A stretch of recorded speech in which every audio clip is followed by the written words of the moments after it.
My son kicked me out of his wedding because of her. But what I said after changed everything. I still remember the way the morning light filtered through my kitchen window that day, the day my son told me I wasn't welcome at his wedding. It's strange how you can feel the world tilt beneath your feet and still manage to stay standing. My name is Margaret. I'm 72 years old, and I've lived in the same small house for almost 40 years. Every corner holds a memory. Birthdays, scraped knees, laughter echoing down the hallway. But lately, that laughter felt like it belonged to another lifetime. Daniel, my only son, was getting married in June. I had been waiting for that day with a quiet, almost childlike excitement. I'd already started knitting a shawl for his bride, Lily, in soft cream wool. I imagined her wearing it during their first winter together. I thought it might make her feel like she had a mother in me too. But Lily never seemed to want that. From the moment Daniel introduced her, she kept me at a polite distance. Smiles that never reached her eyes, compliments that felt practiced. I told myself it was nerves, or maybe she just wasn't used to older people. But deep down, I knew. She didn't like me. Still, I tried. I invited them for dinner every Sunday. I cooked roast chicken, Daniel's favorite since he was 10. Sometimes they came, but most of the time, Lily would text at the last minute. "Sorry, we're too busy this week." Daniel would always follow up with a call, apologetic but quick, his voice strained. "Mom, you know how it is. Lily's schedule is crazy." And I'd say, "Of course, dear. Don't worry about me." But I did worry. I worried about losing him. Then came the day of the fitting. I had bought a pale blue dress, simple, elegant, something a mother could wear proudly at her son's wedding. I stood in front of the mirror, smoothing the fabric over my hips, wondering if Daniel would like it. When I showed Lily a picture, she just said, "Oh, that's nice," before changing the subject. A few days later, Daniel called. His voice was different, flat, cautious. "Mom, can we talk?" My stomach tightened. "Of course, dear. Everything all right?" There was a pause.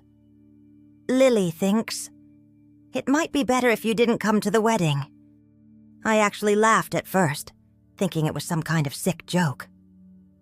"Daniel, what are you talking about?" He sighed. "She feels uncomfortable.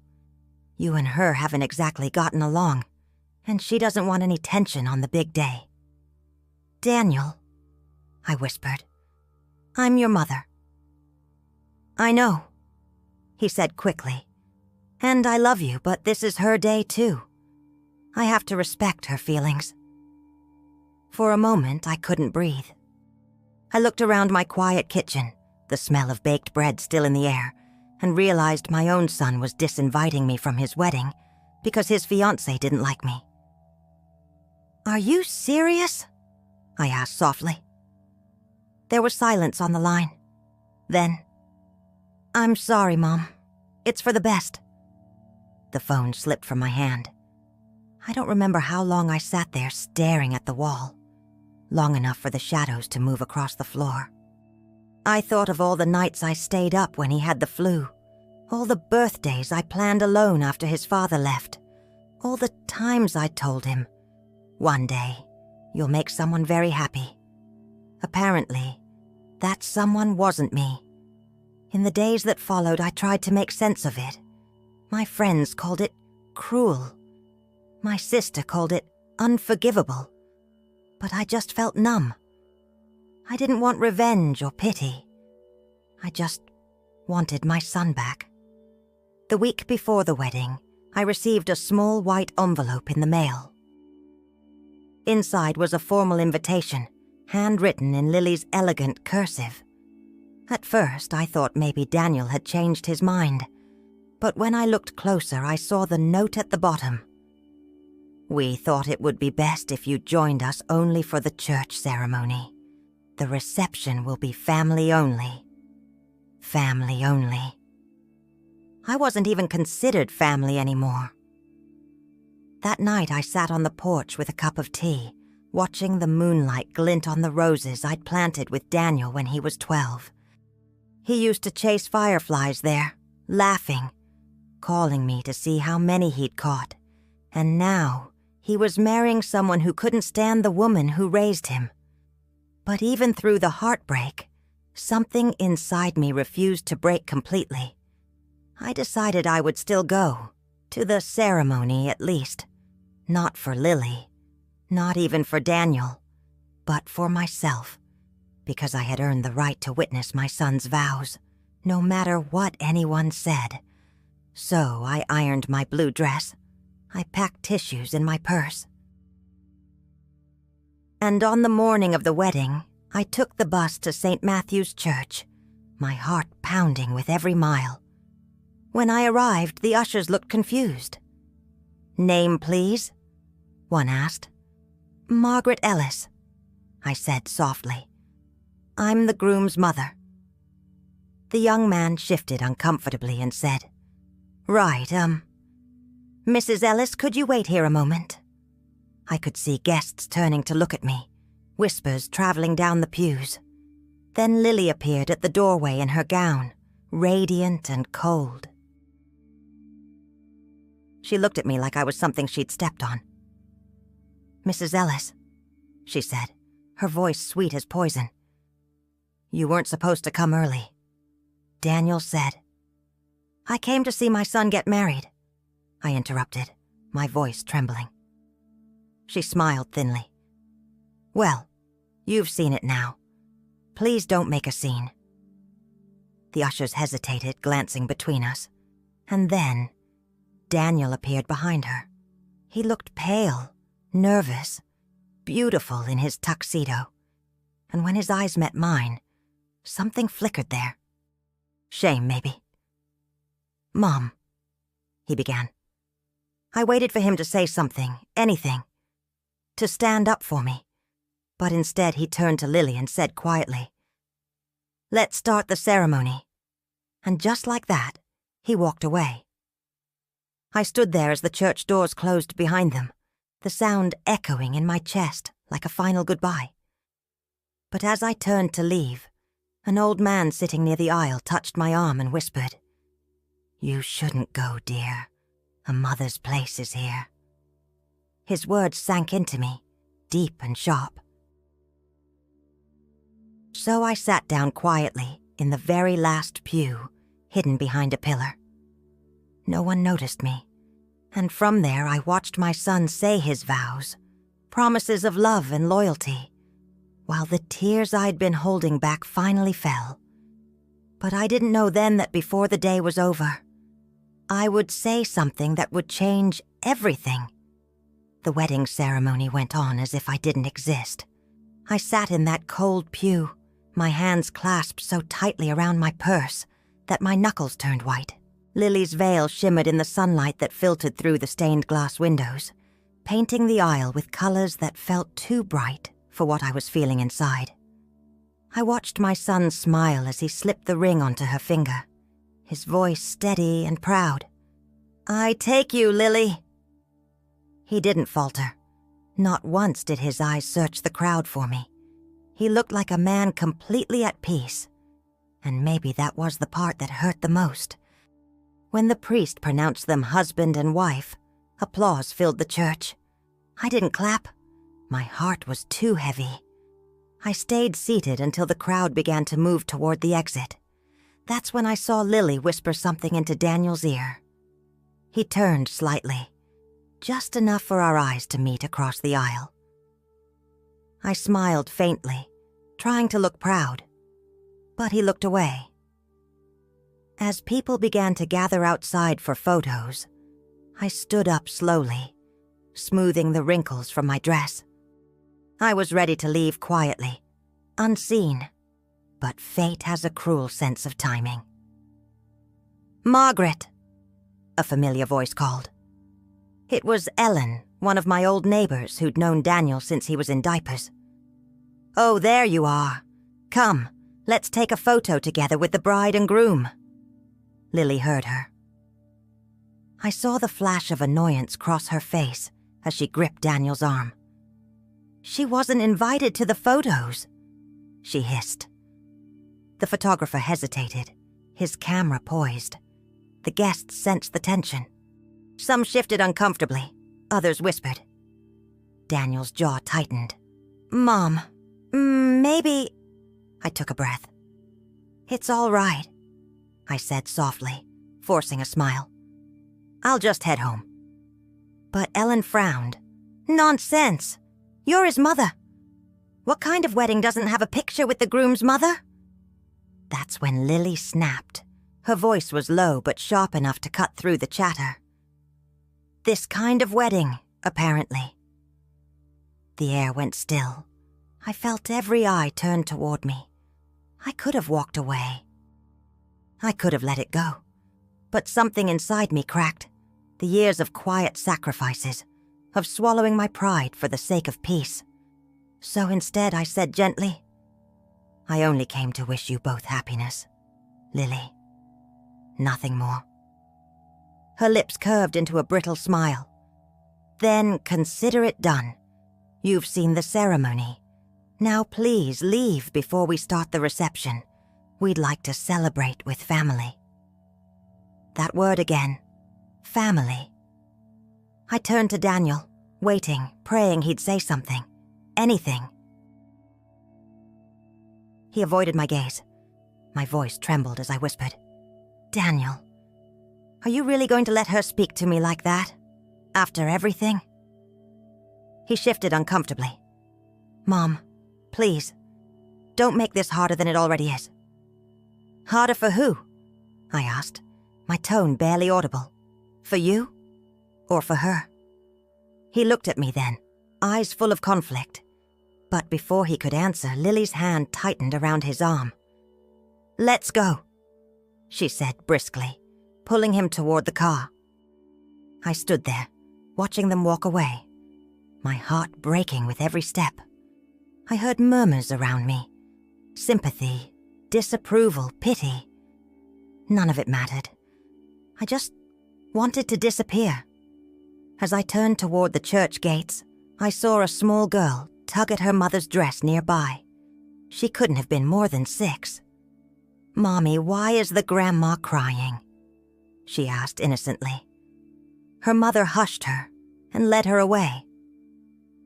That's when I realized I had become the woman people whispered about. The sad, unwanted mother at the wedding. I went home alone, took off the blue dress, and hung it neatly in the closet. I made a cup of tea I never drank and sat by the window, staring out at the garden. For days after, I told myself to move on, that Daniel had made his choice, that I should respect it. But fate wasn't done with me yet. A week later, there was a knock on my door. When I opened it, Daniel stood there, pale, tired, holding a bouquet of flowers. "Mom," he said quietly. My throat tightened. "Daniel." He held out the bouquet awkwardly. "I wanted to apologize." I took the flowers, their scent sweet but hollow. "You let her humiliate me in front of everyone," I said, my voice shaking. "And you said nothing." He looked down at his shoes. I didn't know what to do. She was so upset. "So you chose her," I finished for him. He flinched. "She's my wife, Mom." I stared at him for a long moment. "And I'm your mother. Or does that not count anymore?" He sighed, running a hand through his hair. "It's not like that.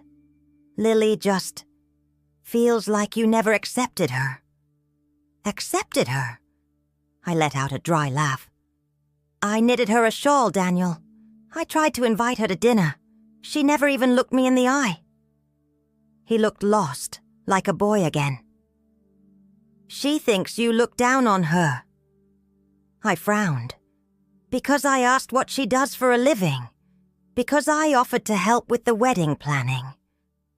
That's not looking down, Daniel. That's caring." He didn't respond. The silence stretched between us until finally, he said, "Lily doesn't want us to talk for a while. She thinks we both need space." That was the final blow. I felt the air leave my lungs. "Then you should go," I whispered.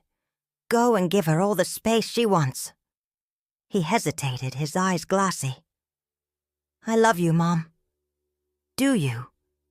I asked quietly. "Because love stands up when it matters most." He turned and walked away without another word. When the door closed behind him, I sank into the armchair and let the tears come freely. They weren't soft, graceful tears like in the movies. They were ugly, heaving sobs, the kind that come from years of loving someone who's slowly slipping away. Days turned into weeks. My phone stayed silent. No calls, no messages. I stopped checking it. Until one afternoon, a message appeared out of nowhere, from an unknown number. It was a photo. Danielle and Lily, smiling on their honeymoon in Italy. Below it, a caption. "Wish you were here." I stared at it for a long time before deleting it. That night, I took out an old wooden box from my dresser.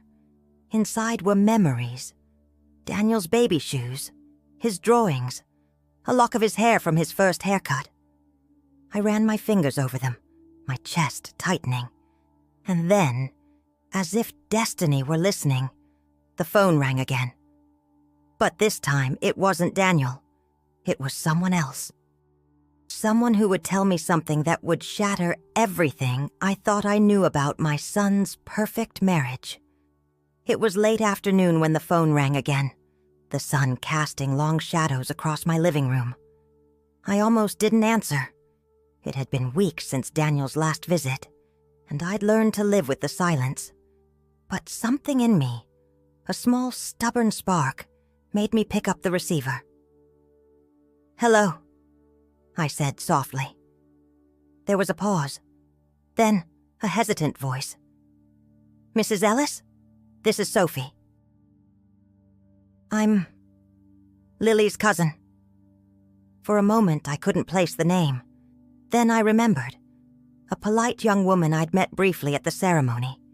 She'd smiled at me, kind but nervous, as if she knew something she couldn't say aloud. "Yes, Sophie," I replied cautiously. "What can I do for you?"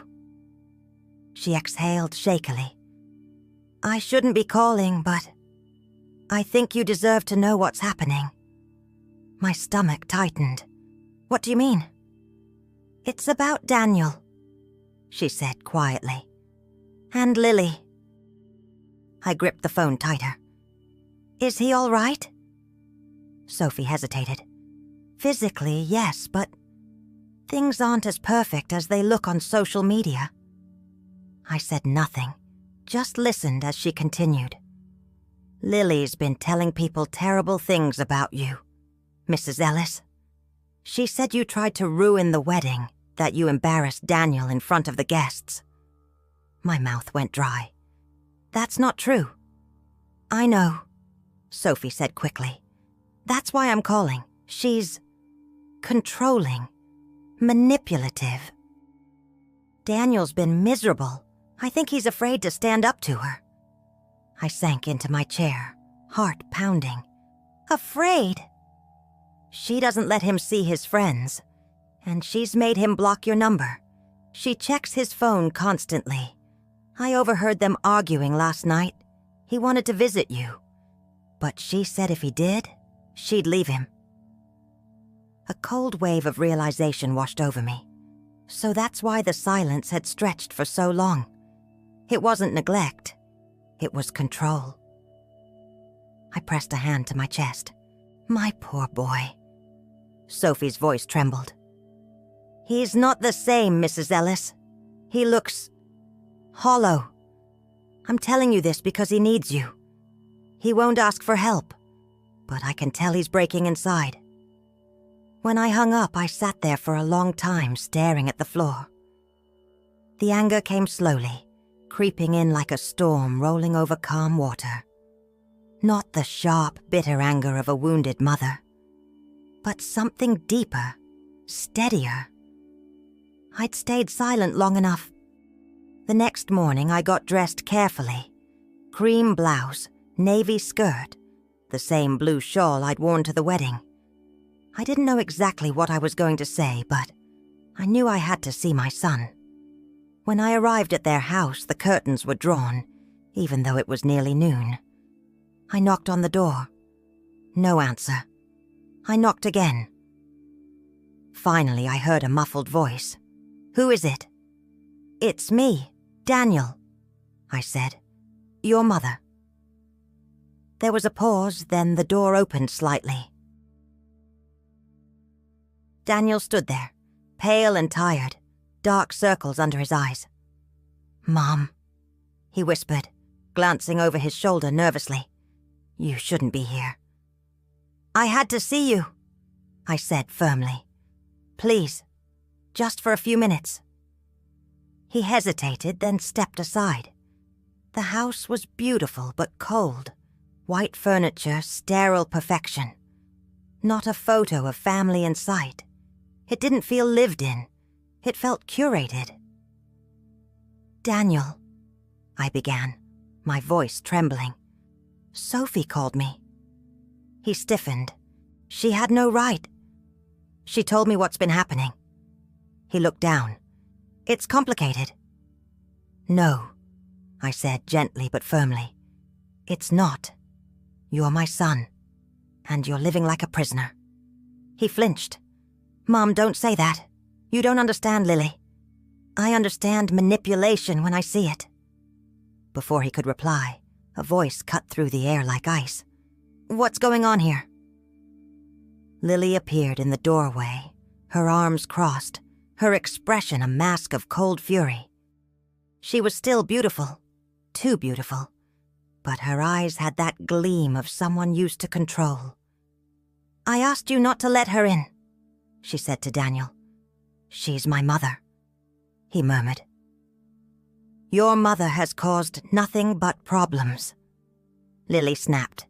"She humiliated me at the wedding, made everyone uncomfortable." "I did no such thing," I interrupted. She turned to me, eyes blazing. "You're jealous. That's what this is. You can't stand that he loves someone else now." I laughed softly, but there was no humor in it. "You mistake love for possession, my dear." Her nostrils flared. "Get out!" Daniel looked between us, his hands shaking. "Lily, please." "Daniel," I said, my voice suddenly calm. "Is this how you want to live? Afraid? Apologizing for breathing?" He said nothing. Lily stepped closer, her tone low and venomous. "You don't belong in our lives, Mrs. Ellis. You're just here to make him feel guilty. But it won't work. I've taken care of him now. You can go back to your lonely little house." I looked at her, really looked at her, and for the first time I saw it. Not confidence, but fear. The kind of fear that lashes out to protect itself. "You can try to erase me, Lily," I said quietly. "But a mother's love isn't something you can cut out of someone's life like a bad memory." She smirked. "Watch me." I turned to Daniel and my voice softened. "Son, when you were little, you used to say you'd build me a house on a hill so I could watch the sunsets. Do you remember?" He blinked, his eyes glassy. I remember." "You can still build a life that makes you proud, Daniel," I said. "But it can't be one built on fear." Then I reached into my purse and pulled out a small envelope. "I wrote you a letter," I said. "If you ever need to remember who you are, read it."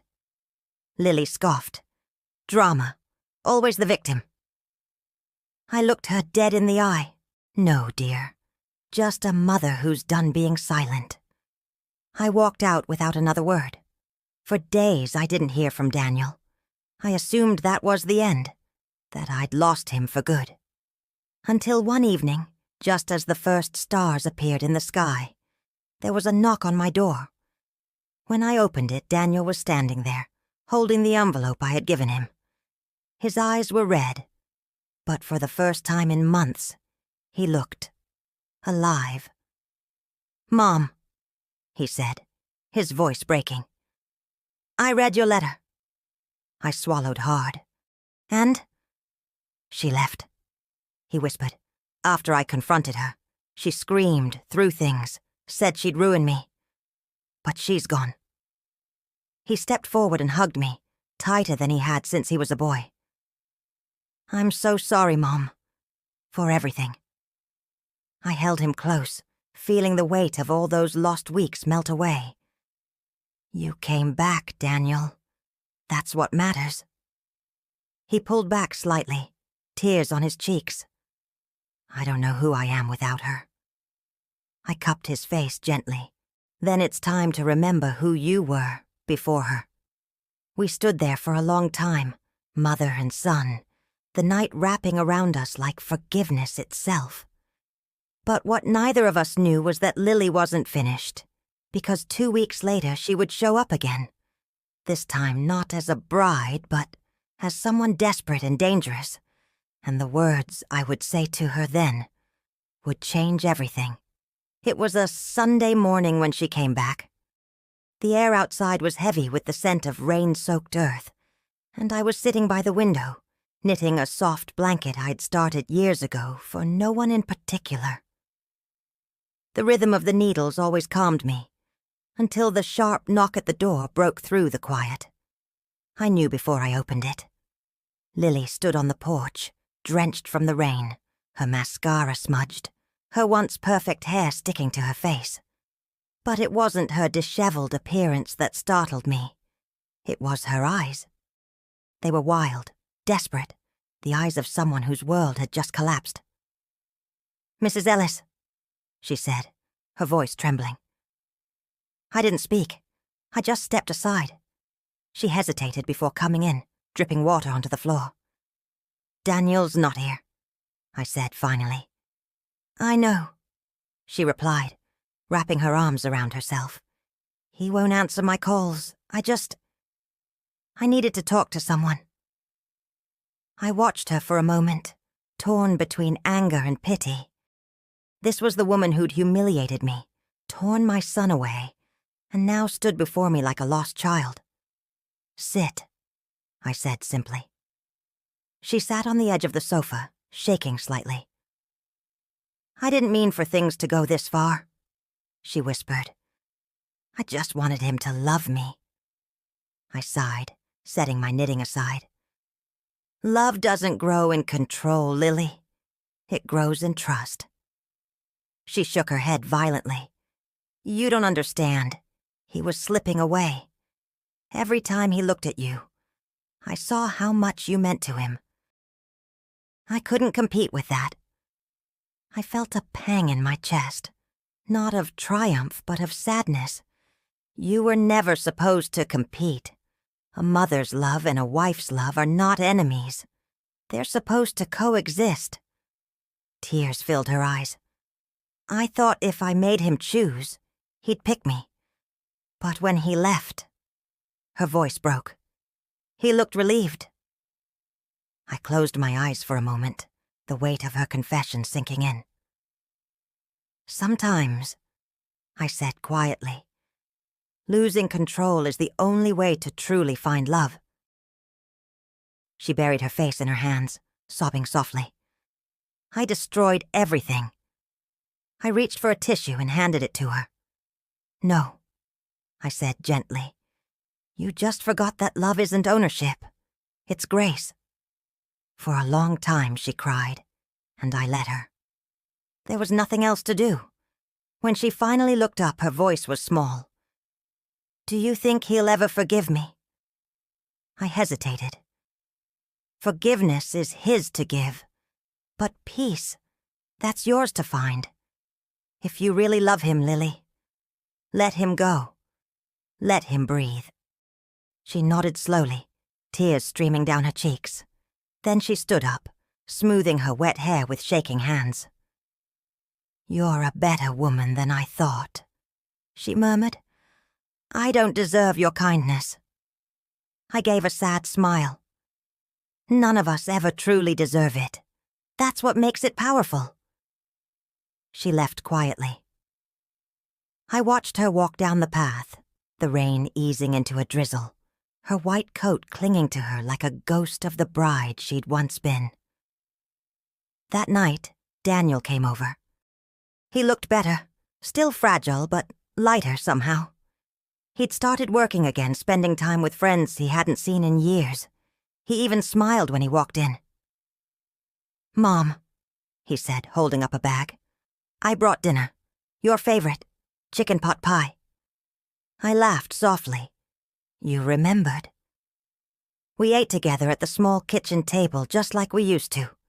Between bites, he asked quietly, "She came here, didn't she?" I nodded. She did. He looked down. "What did she want?" "To be forgiven," I said. "To be understood." He sighed deeply, pushing his plate away. "I don't hate her, Mom. I just can't go back." "I know," I said gently. "And you don't have to."